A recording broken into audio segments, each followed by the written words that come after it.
असं आहे की आजचा जो सत्ताधारी पक्ष आहे यांनी गेली 50 वर्ष सत्ताधारी पक्ष असलेल्या काँग्रेस पक्षावर पाकिस्तानचे समर्थक म्हणून, मुसलमानांचे समर्थक म्हणून, 370 कलम म्हणून ह्या सगळ्याचं भांडवल करून त्यांनी आज 50 वर्षाच्या अनेक आरोप प्रत्यारोपानंतर अनेक प्रकारचं नॅरेटिव्ह सेट करून शेवटी देशाच्या सत्तेवरती आले.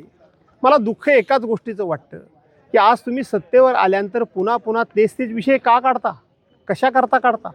हिंदू जन आक्रोश मोर्चा आज हिंदूंचं राज्य म्हणून तुम्ही देशावर आहे म्हणून सांगता, राज्यावर आहे हिंदू समर्थकांचं किंवा हिंदू विचारांच्या राज्यकर्त्यांचं राज्य आहे आणि हिंदू जन आक्रोश मोर्चा तुम्हीच काढता.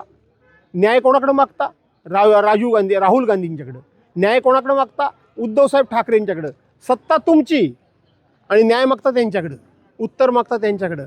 काय चाललंय काय? आणि म्हणून तो आता विषय जसा मागे पडला तसा आता हा कबरींचा विषय आलेला आहे पुढं.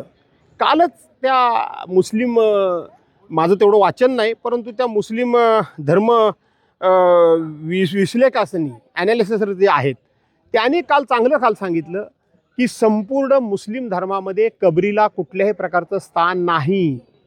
कबर आमचा त्या ठिकाणी श्रद्धेचं ठिकाण नाही. तुम्ही केवळ ह्याची औरंगजेबाचीच कबर कशाला, देशातल्या सगळ्या कबरी पाडा, आमचा विरोध नाही. त्याच्यावर जे कोणी दुसरे पॅनलवर बसले होते त्यांना उत्तर द्यायला जागा नव्हती आणि त्यांनी एक महत्त्वाची क्लिप दाखवली जी मी स्वतः ऐकली, मी स्वतः बघितली की देवेंद्र फडणवीसांना हा प्रश्न विचारला गेला की तुम्ही ह्या कबरी ज्या म्हणता त्या पाडत का नाही. तेव्हा देवेंद्र फडणवीस सांगितलं की ह्या कबरी कायदेशीरदृष्ट्या, घटनात्मकदृष्ट्या आणि आंतरराष्ट्रीय पातळीवर विचार करता ह्या कबरी कोणालाही पाडता येणार नाही. म्हणजे तुमचे राज्यकर्ते त्या कबरी पाडता येणार नाही म्हणून सांगतात आणि तुम्ही मात्र ह्या कबरी पाडतो आणि पाडा म्हणून सांगताय. तुम्हाला बंदी कुणी केली? आणि म्हणून देशाचा विकास करण्यामध्ये, राज्याचा विकास करण्यामध्ये, सर्व समाजाला मानसिक समाधान देण्यामध्ये हे राज्यकर्ते विफल झालेले आहेत, हे राज्यकर्ते अपयशी झालेले आहेत. म्हणून 50 वर्षाचा पुन्हा तोच एजेंडा घेऊन ते लोकांसमोर येतात आणि त्याच्या नैराश्यातून हे त्यांना बोलावं लागतं.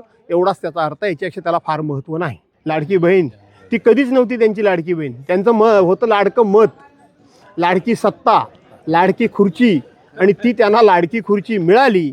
आता ज्या लाडक्या बहिणीमुळे मिळाली त्या लाडकी बहिणीची त्यांना गरज राहिलेली नाही आणि म्हणून त्यांनी राज्याच्या तिजोरीमध्ये कालच्या अर्थसंकल्पामध्ये लाडक्या बहिणी योजनेकरता तरतूद कमी केलेली आहे.